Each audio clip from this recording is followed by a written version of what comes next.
예, 오늘 하나님의 말씀은 누가복음 14장 1절에서 14절까지 말씀입니다. 제 성경으로는 신약성경 119쪽에 있는 누가복음 14장 1절부터 14절까지 말씀을 다 찾으신 줄 알고 우리 1절부터 함께 읽겠습니다. 시작. 안식일에 예수께서 한 바리새인 지도자의 집에 떡 잡수시러 들어가시니 그들이 엿보고 있더라. 주의 앞에 수종병 든 한 사람이 있는지라. 예수께서 대답하여 율법 교사들과 바리새인들에게 이르시되 안식일에 병 고쳐 주는 것이 합당하냐 아니하냐. 그들이 잠잠하거늘 예수께서 그 사람을 데려다가 고쳐 보내시고 또 그들에게 이르시되 너희 중에 누가 그 아들이나 소가 우물에 빠졌으면 안식일에라도 곧 끌어내지 않겠느냐 하시니 그들이 이에 대하여 대답하지 못하니라. 청함을 받은 사람들이 높은 자리 택함을 보시고 그들에게 비유로 말씀하여 이르시되 내가 누구에게나 혼인잔치에 청함을 받았을 때에 높은 자리에 앉지 말라. 그렇지 않으면 너보다 더 높은 사람이 청함을 받은 경우에 너와 그를 청한 자가 와서 너더러 이 사람에게 자리를 내주라 하리니 그때에 내가 부끄러워 끝자리로 가게 되리라. 청함을 받았을 때에 차라리 가서 끝자리에 앉으라. 그러면 너를 청한 자가 와서 너더러 벗으며 올라 앉으라 하리니 그때에야 함께 앉은 모든 사람 앞에서 영광이 있으리라. 무릇 자기를 높이는 자는 낮아지고 자기를 낮추는 자는 높아지리라. 또 자기를 청한 자에게 이르시되 내가 점심이나 저녁이나 베풀거든 벗이나 형제나 친척이나 부하 이웃을 청하지 말라. 두렵건대 그 사람들이 너를 도로 청하여 내게 가품이 될까 하노라. 잔치를 베풀거든 차라리 가난한 자들과 몸 불편한 자들과 저는 자들과 맹인들을 청하라. 그리하면 그들이 갚을 것이 없으므로 내게 복이 되리니 이는 의인들의 부활 시에 내가 갚음을 받겠음이라 하시더라. 아멘. 예, 오늘 잔치 비유라는 말씀을 가지고 함께 은혜를 나누려고 합니다. 요 다음 거 한번 넘겨줘 보세요. 이게 뭘 것 같아요? 무슨 장면이에요? 식사. 유대인들이 식사하는 장면. 이게 이제 전형적으로 예수님이 최후의 만찬하실 때, 예수님이 식사 자리의 그런 모형을 오늘 본문에서는 어떻게 여러분들한테 이 식사 자리를 좀 나눌까 하다가 이제 이 예수님이 그 식사하셨던 이러한 것들을 토대로 해서 좀 말씀드리려고 합니다. 이 자리에 보면 상석이 있어요. 여러분들이 보기에 오른쪽 같습니까? 왼쪽 같습니까? 일단은 가운데는 아니에요. 가운데 꺾어진 데는 아니고 오른쪽 아니면 왼쪽이에요. 여러분들이 보시는 쪽이 어느 쪽 같아요? 당연히 모르셔도 돼요. 오른쪽, 왼쪽. 예? 옛날에 사진을 보신 분들 혹시 기억하시면 일단은 우리는 모르는 게 당연하니까 어느 쪽이냐면 여러분들이 보시는 쪽 왼쪽이에요. 왼쪽에서도 여러분들이 우리가 생각하기에는 상석 제일 좋은 자리면 왼쪽에서도 몇 번째 자리 같아요? 네? 가운데요? 가운데라는 게 저 방석으로 말하면 왼쪽에서 몇 번째를 세 번째? 예. 첫 번째 아니에요? 첫 번째예요? 예, 보통 첫 번째 모르면 첫 번째라고 하는데 우리 주사님 세 번째라고 하시니까 비켜갔어요. 그 앞에 두 번째예요. 두 번째가 상석이고 첫 번째는 주인이 그 제일 높은 손님이 두 번째 앉으면 주인이 첫 번째 자리에 앉아서 이제 이렇게 서빙도 해주고 이렇게 도와주고 이렇게 함께 이야기도 나누나. 그러면 주인은 여러분들이 보시는 왼쪽 몇 번째 자리라고요? 첫 번째. 제일 좋은 자리 높은 사람이 오면 몇 번째? 두 번째. 그리고 이제 쭉 그러면 반대로 저 오른쪽에 끄트머리 오른쪽에서 첫 번째는 말석이에요. 그러니까 예를 들어서 먹고 굳이 그걸 찾는다라는 걸 애매하지만 그래도 만일 등급을 매긴다면 오른쪽 첫 번째나 두 번째 자리는 무슨 자리다? 예, 아니요. 여러분들이 보시는 오른쪽. 말석 잘 만일 신분의 계급으로 친다면 가장 낮은 사람이 앉아요. 그러면 요거를 지금 이제 염두에 두시고 1절은 이게 다시 또 띄우면 이 그림이 또 없어지니까 이 그림을 보시고 제 설명을 드리는데 안식일 날 이제 그 안식일에서 말씀을 전하시고 모임이 다 끝난 다음에 식사하러 누가 초대를 예수님을 했냐면 바리새인 중에서도 제일 지도자급, 그럼 바리새인들 중에서도 높은 사람이라는 소리거든요. 그 사람이 자기 집에 누구를 초대했냐면 예수님을 초대하셨어요. 그 예수님을 초대하고 이제 앉아 있는데 거기에는 예수님만 초대한 게 아니라 그 회당에서 바리새인들이 있던 사람들, 주로 이제 이들은 회당에서 예배나 말씀이 끝나고 나면 거의 집에 초대를 해가지고 함께 식사를 나누는 게 이들의 풍속인 걸 볼 수가 있는데 늘 하는 것처럼 바리새인 중에서도 지도자급 되는 사람이 자기 집에 이런 위치를 가진 이런 구조를 가진 집에 테이블을 놓고 예수님을 초대했어요. 그러면 예수님만 초대한 게 아니라 주변에 바리새인들도 있다 없다? 있어요. 요 본문에 보면 나중에 율법 교사들도 등장하고 있는 걸 볼 수가 있는데 그러면 지금 초대한 사람이 많아요. 그러면 주님이 2번에 앉아 계셨는지 여러분들이 보시는 왼쪽 2번에 앉아 계셨는지 아니면 뭐 3번, 4번인지는 몰라요. 근데 어디든 일단은 예수님을 초대했는데 그 초대가 의미가 뭐냐면 엿보기 위해서. 이건 여러분들이 뜻을 몰라도 좋은 뜻 같아요? 나쁜 뜻 같아요? 나쁜 뜻이에요. 뭔가 믿기, 함정을 만들기 위해서 이 바리새인 늘 그 안식일날 이 바리새인들이 못마땅했던 게 뭐냐면 안식일날 주님이 꼭 뭐 하셨어요? 병 고치셨어요. 그러니까 사람들이 바리새인들이 늘 예수님께 불만이에요. 당장 막 그냥 목숨이 막 끊어지는 사람 같으면 그래도 우리도 이해하겠다. 근데 어제도 그저께도 늘 끊임없이 아팠던 사람을 왜 굳이 다른 날도 아니고 13장에도 그 18일 동안 허리가 구부러져서 고통받고 있는 그 여인을 고쳐준 사건도 나올 때 그때 누가 분노했어요? 회당장이 분노할 정도로 이들은 이 주님이 치유 사역을 못마땅하게 여겼어요. 왜 꼭 그날이냐? 우리가 그렇게 규정을 짓고 그런 위험한 상황이 아니면 그 사람은 늘 1년 전에도 몇 달 전에도 아팠던 사람인데 굳이 그때 왜 고치느냐? 이거는 남이 하는 소리지만 본인들은 진짜 아픈 사람은 사모해요? 안 사모해요? 자기네들이 안 아파봤으니까.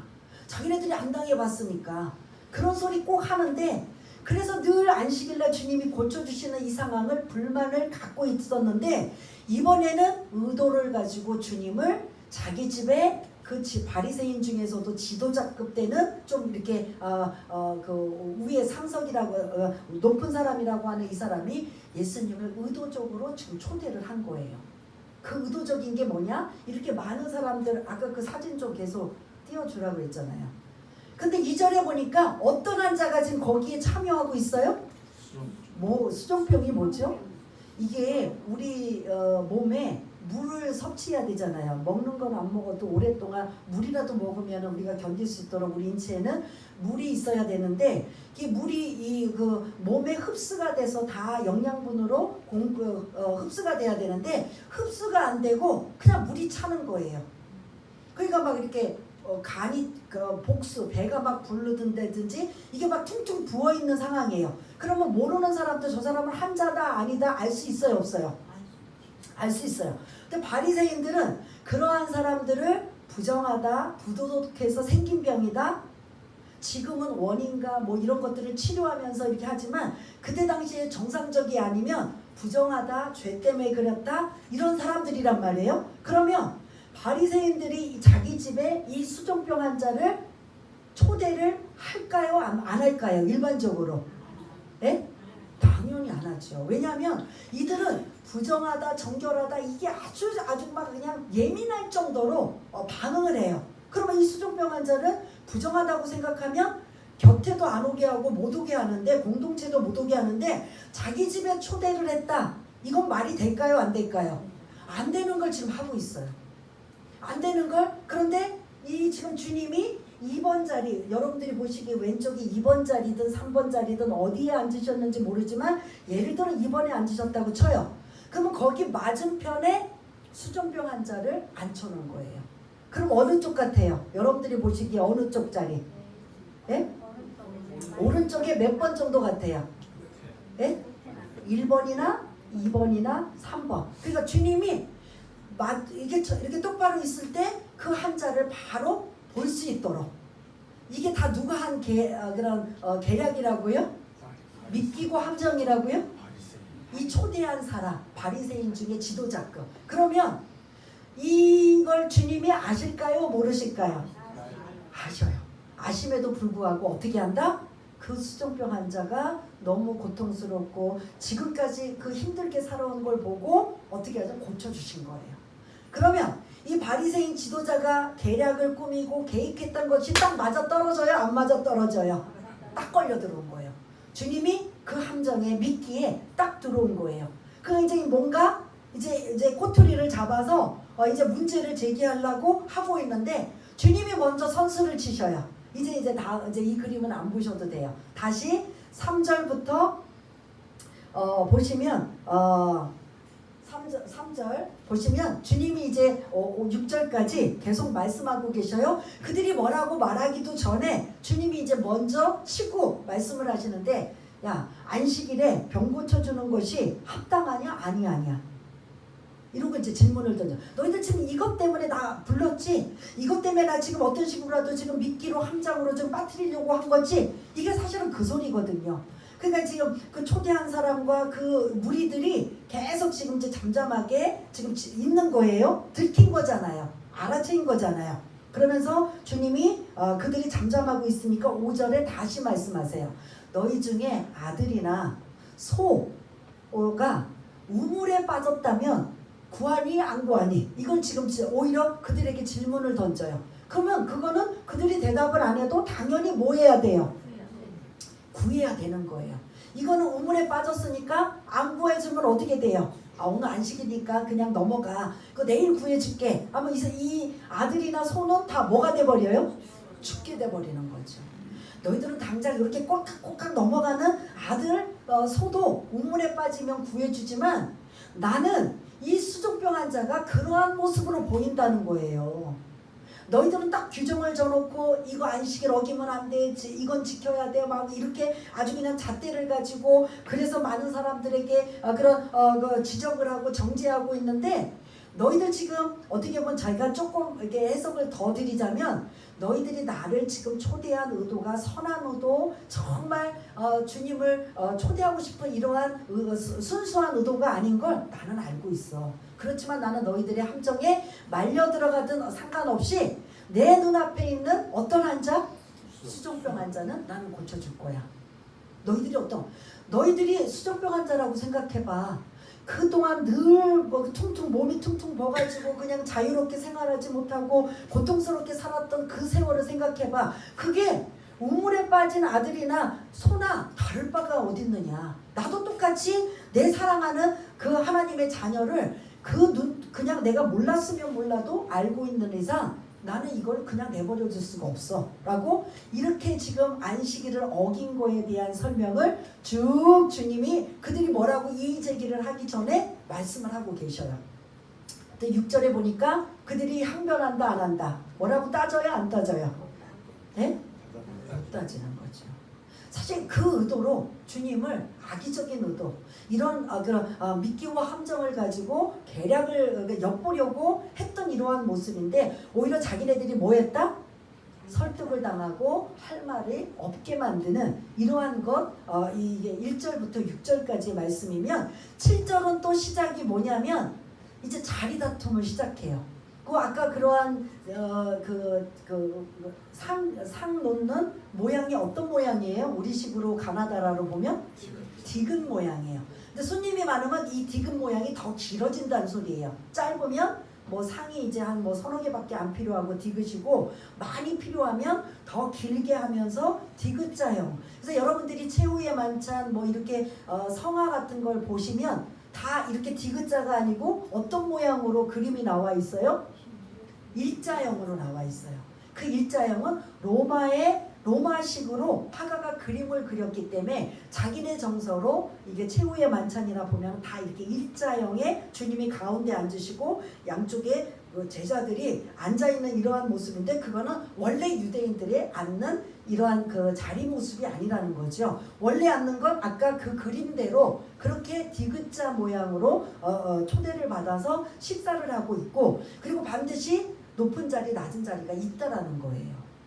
그러다 보니까 7절을 띄워주시면 7절에 시작하는 내용이 뭐냐면 서로 높은 자리에 앉겠다고 자리 다툼을 하고 있는 거예요.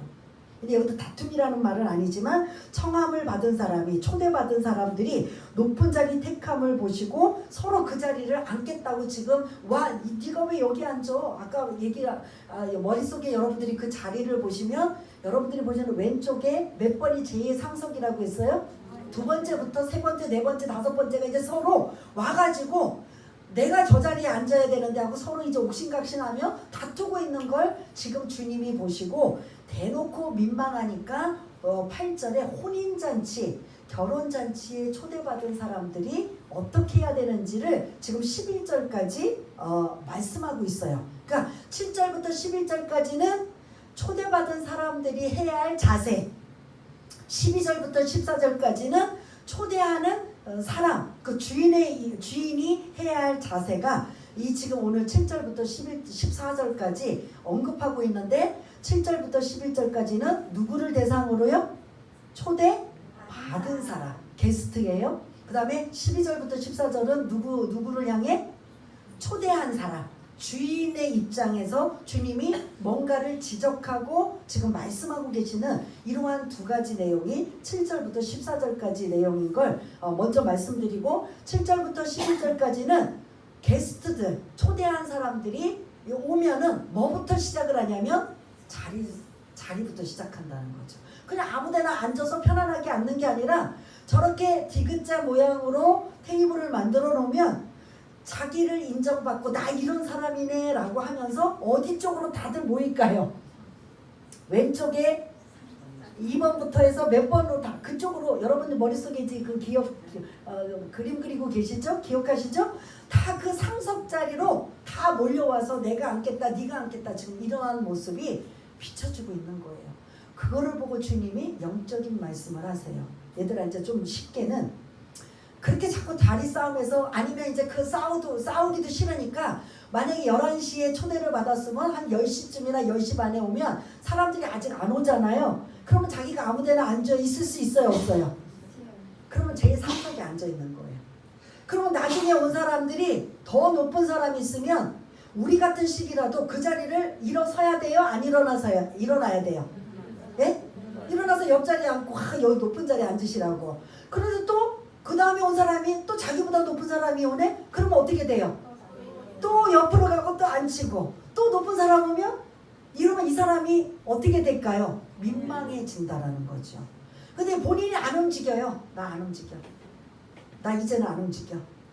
근데 자기보다 완전 레벨이 이제 차이가 나면, 너무 높으면 자기가 알아서 일어나서 이렇게 비켜주지만, 뭐 저는 하나 도끼 객끼니고 별 차이 없어, 나 안 움직여. 그러면 누가 와서 개입을 할까요? 거기에 영향력 있는 누가 와서 개입할까요? 초대한 주인이 와서 일어나서 자리 좀 비켜달라. 그럼 이게 좀 민망할까요? 안 할까요? 네? 그렇게 하지 말라는 거예요. 차라리 처음부터 어디에 가서 앉아라? 말써 구석에 가서 앉아라. 그러면 민망한 것보다 주인이 왜 여기 앉으시냐고, 아니라고 저 상속 자리에 가서 앉으시라고. 그러면 전자가 좋은 거예요? 후자가 좋은 거예요? 후자처럼 살으라는 거예요. 근데 사람들은 그게 아니라는 거죠. 여전히 요즘은 또 더 하잖아요. 자기 PR 시대에 나 이런 사람이네.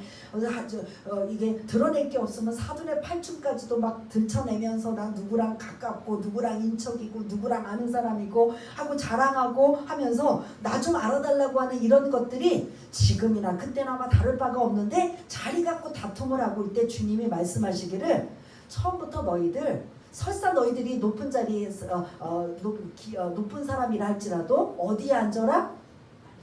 말석에 앉아라. 그냥 앉아서 옆으로 가서 그렇게 민망한 일 당할 게 아니라 처음부터 말석에 앉으면 오히려 주인이 아이고 무슨 소리냐고 저 자리에 가서 앉으시라고 오히려 하면 그게 더 낫지 않느냐 하는 이 말씀 속에 누가 떠올라냐면 주님이 떠오르셔야 돼요. 주님은 그렇게 친다면 가장 어떤 분이세요? 높은 분이세요. 빌립보서 2장 5절부터 10절에 보면 너무나 귀한 말씀. 너희 안에 이 마음을 품으라. 그리스도 예수의 마음이니 그는 근본 어떤 분이시다? 하나님이시다. 근데 그 하나님이 가장 높은 하늘의 가장 높은 보좌 위에 계신 그분이 우리를 위해서 어떤 모습으로 오셨다? 그 빌립보서 2장의 말씀을 보면 종의 형체를 가지고 우리에게 오셨다. 그래서 가장 큰 높고 높은 보좌에서 가장 낮은 자리 이 땅에 이 지상으로 오셔갖고 뭘로 태어나셨어요? 어디에서? 일반 가난한 사람도 구유에는 안 태어나셔요. 그런데 주님은 어디서 태어나셨다? 구유에서 태어나셨다. 그 다음 누구의 아들로 자라셨다? 그 당시에 가장 어떻게 보면 비천한 그 직업이 목수거든요. 그러한 낮은 자리 종의 형체를 가지고 오신 분이 누구시다? 예수님이신 거예요. 그럼 예수님을 그래서 몰라보고 막 그냥 나사렛 출신이 뭐 선한 것이 나올 수 있어 하고 많은 사람들이 무시를 하잖아요. 그러나 그 빌립보서 2장 9절 10절에 보면 그런 분이 이제 십자가의 대속의 사역을 마치시고 원래 자리로 뭐 하셔요? 올라가시잖아요. 승천하시고 그 원래 자리 높은 보좌 위에 앉으실 때 이제 저와 여러분 모든 자들이 그분 앞에 뭐 하셔요?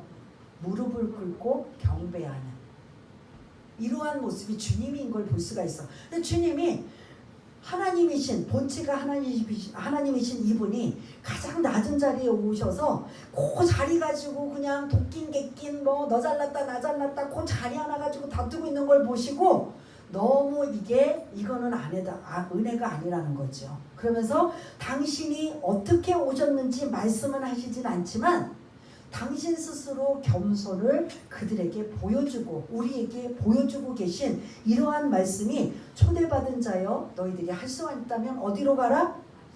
그래서 저와 여러분들은 누가 주인이 막 굳건히 좋은 자리에 앉히기 전까지는 어디에 앉으시길 바라겠습니다. 어디요? 말석에 앉으시길 바라겠습니다. 왜냐? 주님이 우리를 위해서 그렇게 오신 분이에요. 말석으로 오신 분이에요. 가장 비천하게 오셨어요. 주님이 왜 비천하셔요? 근본 본체가 하나님이신데 종의 형체로 오셔서 가장 낮고 우리를 섬기려고 오셨는데 그럴 분이 아니시잖아요. 주님도 그런 분이라면 우리가 그깟 자리 가지고 그냥 내가 여기를 앉아야 인정을 받고 대접을 받고 많은 사람들한테 우러럼을 받고 존경을 받을 텐데 하는 그 얄팍한 생각을 버려라 말씀하고 있어요. 두 번째 12절부터 14절까지는 누구에게 하시는 말씀이라고요? 주인인 초청한 사람, 초대한 사람에게 말씀하셔요. 얘들아, 너희들 초대할 때 보통 이건 우리도 좀 깨달아야 돼요. 초대할 때 누구를 초대하겠어? 여러분들 같으면 어떤 사람? 여기 두 부류가 나와요. 보통 너희들은 맞아요. 우리도 그래요. 벗이나 친구나 친지나 나를 아는 가까운 사람들을 초대를 해서 식사도 하고 그리고 이제 그들이 또 고마우면 그들이 또 돌아가서 자기를 뭐해요? 초대해요. 그러면 이게 갚는다는 거, 대갚는다는 소리예요. 내가 여기 있는 분들을 다 초대를 했으면 여기 있는 분들이 또 그게 고마워서 또 자기 집에 또 초대를 하면 이게 기브 앤 테이크가 돼요, 안 돼요?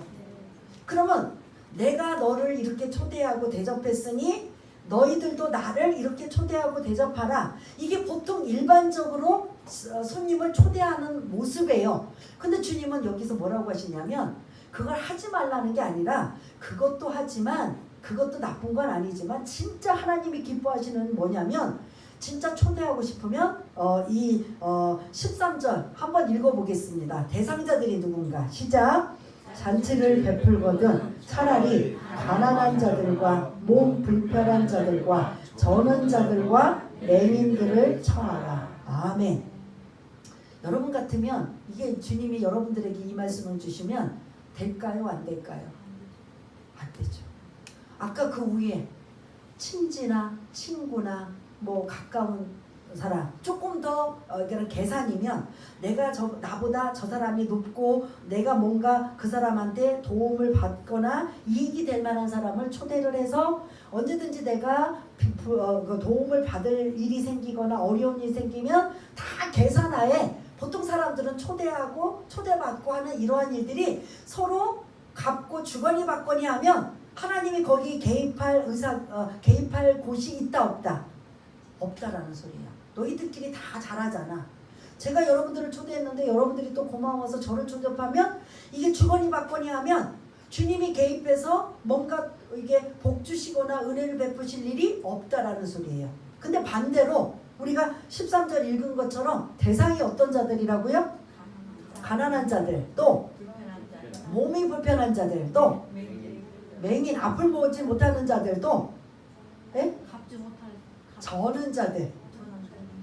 그럼 이런 자들의 특징은 뭐냐면 갚을 수 없는 자들, 스스로 자기네들도 살기가 아주 뻑뻑하고 힘든 자들, 그러니까 누군가가 초대하면 부담스러워하는 자들. 내가 너무 고마우니까 좀 갚아야 되는데 갚을 수가 없는 거예요. 그럼 이들은 왜 하나님이 이들을 초대하라고 했을까요? 이들은 뭐 할까요? 못 갚는데 그 사람들의 수준에 맞게 갚을 수가 없어요. 경제력도 없고 여러 가지 없어요. 자기 스스로 먹고 살기도 힘든 전전긍긍한 사람인데 왜 주님은 이러한 자들을 초대하라 라고 하셨을까요? 되갚을 수 없는 자들을. 왜요? 한번 생각해 보셔요. 없으면은 내가 부르다니. 에? 갚을 수가 없으면은 내게 부르다. 복 받으라고요. 복 받으라고 어떻게? 없는 사람 있으니까 복 받으라고. 그러니까 그걸 어떻게? 거의 오셨어요. 하나님 갚아주시면. 그렇죠. 나는 못하니까 하나님 이 받을 자격이 없는데 내가 이렇게 융숭한 대접을 받았습니다. 그런데 이거 받고 너무 마음이 불편합니다. 나도 갚을 수 있는 대접할 수 있는 능력이 있으면 좋은데 그렇게 할 수 없으니 하나님 그러면 대신 뭐 해달라? 갚아달라. 그럼 하나님의 개입이 들어와요? 안 들어와요? 들어오고 그러면 그걸 보시고 하나님이 뭐 하신다? 갚아주신다라는 거죠. 그럼 다른 말로 주님이 말씀은 내가 갚아줄 수 있는 사람들을 초대해서 먹이고 입히고 하라는 소리예요.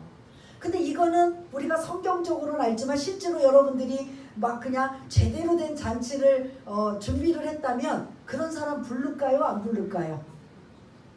처음부터 그걸 의식하고 부를까요? 안 부를까요? 이게 쉬워요? 저도 쉽진 않을 거예요. 내가 오늘 이러한 분들을 위해서 아주 그냥 한 달 전부터 아니면 며칠 전부터 이런 장소와 그리고 음식 메뉴와 이런 것들을 다 준비해서 이제 그렇게 그분들이 정말 잘 잡수시고 정말 그 칭찬하고 감동할 만한 이런 걸 하리라. 이게 몇 사람이나 되냐고요. 이게 쉽지 않지만 주님이 개입하시고 주님이 우리들에게 복을 주실 통로는 이거라는 소리예요. 그러나 친지와 이웃과 같은 레벨 같은 급 내가 했으니 이제 너도 해 너도 했으니 나도 해 라고 왔다 갔다 하는 사람들은 하나님이 개입할 공간도 틈도 아무것도 없다라는 거예요. 진짜 하나님 앞에 복 받기 원한다면 뭐 해라? 가난한 자들 능력이 없는 자들을 그렇게 하라는 소리예요. 하나 예를 들자면 미국 인디애나주에 25살 먹은 그 여성분이 결혼을 하려고 가장 좋은 결혼식장과 그 만찬, 그 식사 이거를 다 예약을 해놨는데 어떤 일인지는 모르지만 그날에 결혼식을 못하게 됐어요.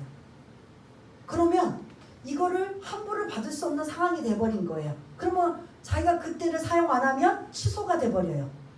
그냥 물어줘야 돼요. 그 여러분 같으면 그날 어떻게 할까요? 예? 그날 돈은 다 내고 그 시간에 장소도 사용할 수 있고 음식은 막 그냥 가장 좋은 것들이 있는데 그냥 다 날아가 버리게 생겼어요. 그러면 여러분들 어떻게 할 것 같아요? 그냥 초대해야지. 아무나 불러다 이게 미리 말씀을 하시네. 그럴 때 이 여성이 생각하다가 여러분들처럼 친구들을 불러다가 미리 파티를 할까 아는 사람 불러다 할까 라고 했는데 어떤 그러니까 성령께서 주셨는지 아니면 자기 생각인지 모르지만 노숙자 쉼터에 초청장을 보내서 노숙자들을 다 불러다가 그 음식을 먹게 하는 거예요. 그런데 노숙자들의 행색이 어때요?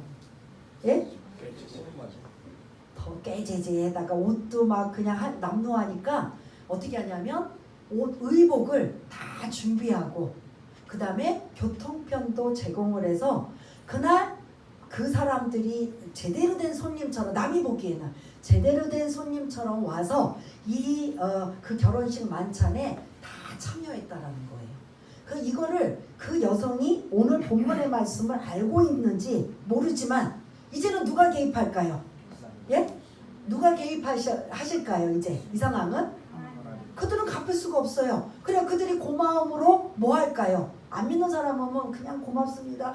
어떻게 저런 아가씨가 있을 수가 있을까라고 뭐 그런 온갖 칭찬을 다 하겠지만 진짜 하나님을 믿는 사람들은 뭐 할 것 같아요? 하나님 앞에 기도하는 거죠. 하나님 이렇게 융숭한 대접을 받았는데 하나님 저는 못 갚습니다. 하나님이 대신 갚아주시고 저 여인에게 무슨 사정이 있는지는 모르지만 결혼식하는 이 모든 과정을 잘 이루게 하시고 복을 주옵소서.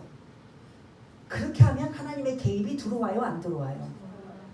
근데 아까 그 전에 친지와 친척과 같은 급에 있는 사람들이 와서 너 받았으니 나도 받아라고 이렇게 하는 사람들은 그 간절함으로 그 사람들에게 하나님 제가 오늘 이렇게 잘 받았는데 저 사람에게 복 주세요 할까요? 아니면 내가 그 다음에는 그 사람들을 더 감동하기 위해서 능력이 되니까 대접을 해야지. 어떤 걸 것 같아요?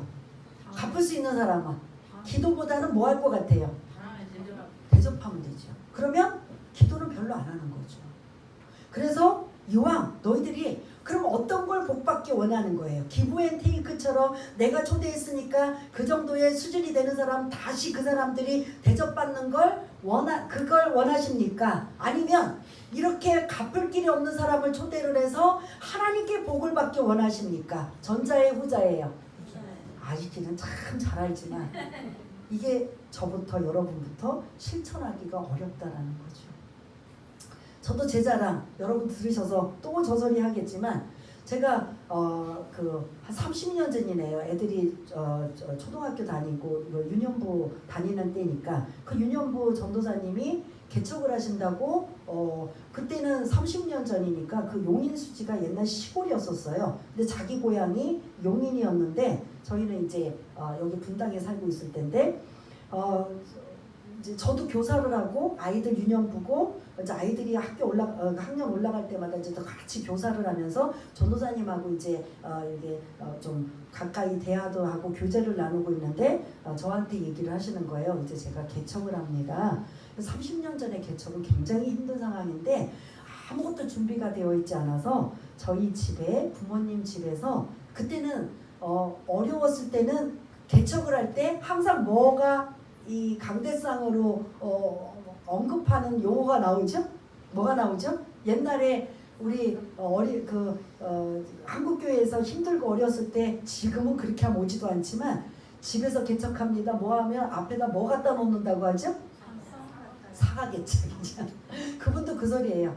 사과개짝 갖다 놓고 그러고 시작을 할 겁니다. 근데 그 소리를 딱 듣는데 그러면 전도사님 제가 뭘 도와드릴까요? 라고 이제 저도 모르게 나왔더니 그리고 한번 이제 한 박자 쉬시더니 시골이다 보니까 여기저기 마을이 떨어져 있고 아이들을 데리고 오려면 차가 필요합니다 라고 하는 거예요. 봉고차가.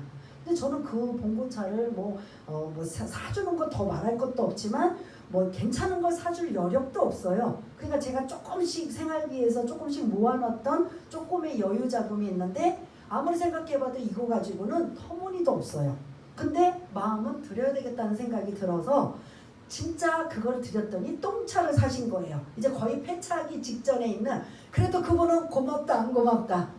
당장 그래도 덜덜덜덜 거려도 기동력이 되잖아요. 그 뭐 시골에서. 그러니까 너무 감사하다고 한 거예요. 그래서 저는 드려도 너무 죄송한 거예요. 좀 그래도 어느 정도 좀 끌어갈 수 있는 거를 좀 드릴 만한 여유가 돼야 되는데 그 상황이 안 되지만 제 감동으로 그냥 그걸 드렸더니 그래도 이거 가지고 샀습니다 하고 이제 지금은 이제 연락이 끊겼지만 그때 이제 막 개척하실 때는 몇 번 이제 전화 통화도 하고 했었는데 집사님 덕분에 이렇게 중고차를 사서 이렇게 막 끌고 다닙니다. 그래서 저는 너무 죄송해요. 너무 그냥 똥차를 사게 해드려서 형편이 안 돼서 너무 죄송해요. 무슨 소리냐고 그런 차도 주셔서 너무 감사하다고 막 했는데 얼마 지나서 몇 달 지나서 전화가 또 와요.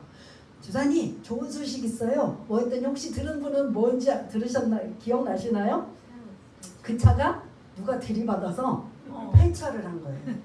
들이받아서. 그래서 새 차를 구입하게 됐습니다. 그래서 너무 감사합니다 하고 해서 이제는 걱정 안 하죠. 제가 늘 그것 때문에 똥차를 그거밖에 형편이 안 돼서 늘 죄송하고 불편했거든요. 근데 그거를 자유함을 얻기 위해서 그 이야기를 하시고 그 이후로 이제 연락이 끊어졌는데 그리고 뭐 10년 20년 지난 후에 저는 이제 늘 남편이나 이제 이렇게 끌던 차들을 이제 타고 다니는 중고차를 이제 차였는데 어느 날 갑자기 저한테 아반떼라는 신차를 저희 남편이 이제 구입해 준 거예요. 그 차를 끌고 이제 신학고 공부도 하고 뭐 이제 교회도 다니면서 그때는 이제 제가 신학할 아니고 집살 때예요. 집 사면서 평신도로 있으면서 신학을 공부할 때인데 신호등에 딱 걸렸을 때 갑자기 하나님 앞에 감사 기도가 드리는 거야. 하나님 이 아반떼를 주셔서 감사합니다. 저는 외눈의 고행 감사인지 이런 좋은 차를 주셔서 감사합니다 하고 막 그 신호 대기하는 중에 잠깐이지만 하나님 앞에 막 감사를 드렸더니 들리는 음성이 뭐냐면 네가 나한테 했잖아. 저는 그 이해가 안 되는. 예? 제가 뭐 했는데요? 뭘 해드렸는데요? 그 똥차, 폐차를 생각하게 해주신 거예요. 네가 나한테 했잖아. 근데 그 생각을 딱 들고 떠오르게 하시는 거예요. 그래서 그것 때문에요. 그리고 그래서 그 하나님은 기억하신다 안 하신다. 언젠지는 모르지만 기억하시는 거예요. 이게 지금 제가 여러분들한테 말씀드리는 게 뭐냐면 감동. 하나님이 어떤 부분에 감동이 되셔서 그 감동은 반드시 하나님은 그 감동을 어떻게 하신다? 우리에게 대갚아 주신다라는 거예요. 여러분들이 물질을 뭐 그렇다고 여러분들한테 뭐 하라는 게 아니라 오늘 이 예화를 통해서 여러분들이 물질을 드리면 물질로 하나님이 감동이 돼서 물질로 갚아주시고 영혼을 구원하는 일을 누구 신경 쓰지 않고 내가 어떻게 하든 영혼 구원하는 일에 감동이 되면 하나님은 구원케 하시고 시간이나 헌신이나 이 모든 것들이 순수한 마음만 가지고 있으면 하나님은 그걸 뭐 하신다? 먼저 감동하신다.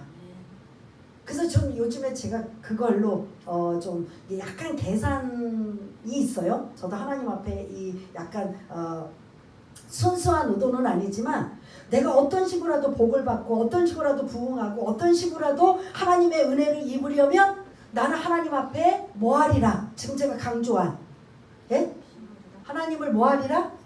감동시켜주리라. 감동하리라. 하나님이 감동해서 어떤 식으로라도 이 필요한 걸 좀 채워주시고 해결해 주시고 은혜를 주시리라. 이거는 예는 아닌데 제가 듣고 진짜 은혜 받았어요. 어떤 목사님이 막 급성장해서 막 부흥하는데 주로 청년들이 많이 몰려왔대요. 그래서 일산에서 파주 쪽으로 이제 좀 외곽으로 해서 이제 땅을 이제 많이 샀는데 그 성도들 중에 누가 130억을 헌금하겠다고 했대요. 아마 부자였나 봐요.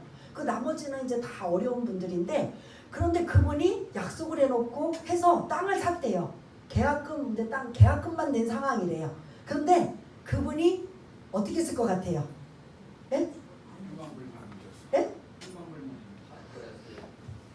그래, 여러분들 생각처럼 떠났다는 거예요. 그래, 그 교회 어떻게 됐어요?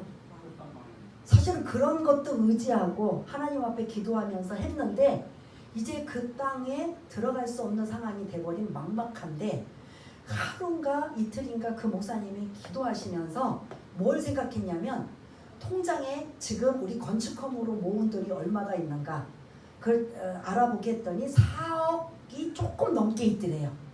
4억을 청년들 그 재정 그때는 이제 재정을 보고 앞장서서 하는 분들이 아마 청년들이 많이 있었나 봐요. 청년들을 다 불러다가 내가 집회를 가야 되니까 이 돈을 다 찾아서 어렵고 개척교회에다가 다 나눠주라고 했대요. 이해돼요 안 돼요? 여러분 같으면 이해돼요 안 돼요? 저도 이해 안 돼요. 아니 지금 한 푼이 새로운데 그 땅에 지금 뭐 그거 하나하나 더 4천도 아니고 4천도 엄청 있는데 4억이 넘는 돈을 다 찾아서 전국의 어려운 교회들을 다 나눠주라는 거예요. 근데 그 성도들 청년들이 그거를 순종해서 다 찾아서 막 여기저기 너는 경기도 너는 뭐 했는지는 모르지만 다 나눠주었대요. 그러면 더 가능성이 있어요 없어요? 예? 이 목사님은 누구 믿고 이 일을 했을까요? 하나님의 뭐를? 예? 감동. 제가 그 소리 듣고 나는 할 수 있을까? 나는 못할 것 같아요. 그냥 흉내만 내기 위해서 4억이면 한 4천? 아니 많으면 1억? 그것도 못하지만 그러면서 이렇게 조금 할 수 있는데 그분이 결론이 뭐냐면 내가 지금 이 문제를 해결하기 위해서는 뭐밖에 없다? 예? 여러분들 좀 해보세요. 뭐밖에 없다? 하나님의 감동. 하나님의 감동. 하나님의 감동밖에 없다. 그럼 하나님이 감동하시면 늙지 못하시는 하나님이 뭐 하신다? 해결해 주신다. 이걸 가지고 그 돈을 그냥 다 그냥 통장에 제로를 만들었대요. 그러니까 누가 더 걱정이 드냐면 돈을 나눠주었던 청년들, 재직들, 교인들이 이제 불안한 거예요. 그러니 어떻게 한다? 그때부터 자기네들의 월급을 한 푼도 쓰지 않고 다 건축원금으로 내놓고 그거 갖고도 돈이 안 되니까 뭐 한다? 저녁에 퇴근하고 나면 장사를 했대요.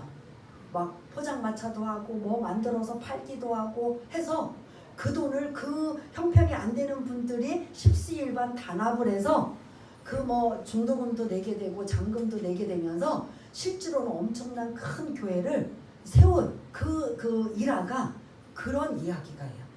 그러한 씨앗과 미랄이 누구에게 감동한 거예요? 하나님이 감동하시니까 이제 하나님이 누구를 통해서 일하게 하셔요? 그 교인들을 통해서 일하게 하셔요. 근데 이 목사님이 굉장히 지혜로운 거지요. 어떻게 보면 이게 막 걸은 거예요. 완전 이거 아니면 저거 이 걸은 거예요. 요것도 계산하고 저것도 계산하고 우리는 이걸 막 요것도 계산하고 막 이 빠져나갈 길도 계산하고 손해볼 것도 계산하고 또 하나님의 마음에 들 것도 계산 다 해와내요. 저도 해요. 그런 야트막한 생각. 그런데 제가 그 소리 듣고 내가 이제부터는 뭐 하리라? 하나님께 하나님이 기쁘시게 하나님을 기쁘시게 하나님께 영광 이것만 했는데 그게 사실은 너무 이게 그런 그냥 무난하고 뭐라고 이렇게 그러니까 실질적인 게 아니에요. 근데 그 소리를 닦고 그 하나님을 기쁘시게 하고 하나님을 영광을 돌리는 제대로 된 실질적인 건 하나님을 어떻게 한다? 감동을 시킨다. 그럼 나는 지금까지 나의 신앙 속에 하나님을 감동시킨 적이 언제 있었지? 그 아반떼 사건, 그 이전에 어떤 것 이런 것들이 이제 몇 가지가 그래도 떠오르고 그러면 우리 교인들은 어떤 것에 내가 다는 모르지만 어떤 거에 감동이 돼서 하나님이 움직이시고 일하실까? 이런 것들이 이제 저도 떠오르게 되고 하나님 우리 모두 저부터 오늘 사실은 이 부분에 이거는 아닌데 요 마지막에 가난한 자, 몸 불편한 자, 저는 자, 맹인들을 초청해서 하나님이 갚으실 곳을 준비해 너희들을 해라라고 하는 이 말씀에 아까 그 여성분이 자기 그 결혼식의 만찬에 노숙자 있는 분들을 다 초청해서 하나님의 마음에 감동되어서 이제 나머지는 어떻게 했는지는 모르지만 그런 이들이 있다면 나도 여러분도 오늘 마무리 뭐하라? 하나님을 감동시켜라. 그러면 하나님은 뭐한다? 하나님 일하신다. 여기 우리 또 집 문제로 사업장의 문제로 자녀 문제로 여러 가지 건강 문제로 여러분들 다 우리 숙제 있잖아요. 그 숙제 해결하기 위해서는 세상 방법 의지하지 말고 뭐만 하면 된다. 하나님을 감동시키면 된다. 이제 여러분들 묵상해 보세요. 그 묵상으로 계속 내가 지금까지 내가 복을 받고 은혜를 받은 게 어떻게 해서 은혜를 받고 복을 받았나 그런 또 생각을 가진 분은 그걸 하나님의 감동에서 은혜를 베푸신 거고, 혹시 아직도 지금도 그걸 원하신다면 하나님을 뭐하라? 감동시켜라. 하나님을 감동시키시길 바라겠습니다. 저처럼 얕음하게 여기 피할 길, 요 안전한 거 요렇게 저렇게 막 계산해서 하지 마시고 그 목사님처럼 그거 쉬워요? 어려워요? 예? 저 한 푼이 새로운데 더구나 그거 헌금하겠다는 사람은 떠났는데 어떻게든 더 모아야 되는데 근데 그 통장에 있는 돈을 한 푼도 아니고 엄청난 그 돈도 큰 돈인데 그걸 다 개척교회 작은 교회에다 다 나눠줬대요. 뭐 하기 위해서? 하나님을 감동시키기 위해서. 그러면 나머지는 감동만 하나님이 받으시면 뭐 하신다? 나머지는 해결이 된다는 거예요. 저도 이제 그 마음 가지고 아직 여러분들한테 말씀은 안 드리지만 나중에 아실 거예요. 저도 그 하나님의 마음을 감동하기 위해서 저도 이제 시작을 하려고 합니다. 그래서 준비 기도하고 하려는 일들이 있는데 이제 그건 이제 시간이 지나면 좀 아실 거고, 저뿐만 아니라 저와 여러분들이 모두 하나님을 감동시켜서 사람한테 의지하고 사람한테 손 벌리고 사람한테 하지 말고 하나님을 감동시켜서 하나님 앞에 해결받는 저와 여러분 모두가 다 되시기를 바라겠습니다. 우리 한번 이 말씀을 한번 기억하면서 한번 기도하는 시간을 갖겠습니다. 하나님을 감동시키기 원합니다. 하나님의 마음을 움직이길 원합니다. 지금 우리 모두는 이 땅에 살아가는 동안 직장의 문제, 사업장의 문제, 이사 문제, 그리고 여러 가지 환경과 자녀 문제, 건강 문제, 그리고 이런저런 남이 알지 못하는 신음하며 아파하고 고통스러워하는 많은 자들, 그것을 하나님의 방법으로 고치기를 원하고 해결받기 원하고 회복되길 원한다면 하나님의 마음을 감동시켜 하나님이 해결해 주시고 하나님께서 풀어주시고 하나님께서 은혜를 내려주시고 하나님께서 개입하시고 간섭하여 주셔서 하나님이 하셨습니다 하고 우리는 간증거리로 고백하며 영광을 돌릴 수 있는 이 자리에 있는 모든 분들 다 될 수 있도록 주님 도와주시옵소서. 하나님 아버지 감사합니다. 오늘 이제 주님은 죽으시러 한 걸음 한 걸음 예루살렘을 향해 가실 때 이제 바리새인이나 누구나 상관없이 목숨을 두려워하지 아니하고 그들이 어떤 행동을 할까 엿보고 깨하고 악한 의도를 가져도 두렵거나 염려하지 아니하시고 당연히 바른 소리 그들이 해야 할 일들을 그들도 사랑하기 때문에 그렇게 담대하게 그리고 그들도 다 바뀌고 변화여지기를 원하는 그러한 마음으로 오늘 말씀해 주고 계신다면 나는 여전히 내 잔깨와 내 머리로 신앙생활하고 있고 지금까지 했다면 이제는 정말 하나님을 감동시키는 믿음의 사랑, 믿음의 대장부들 다 될 수 있도록 주님 도와주옵소서. 모든 것 감사드리오며 사랑이 많으신 예수님 이름으로 기도드리옵나이다. 아멘.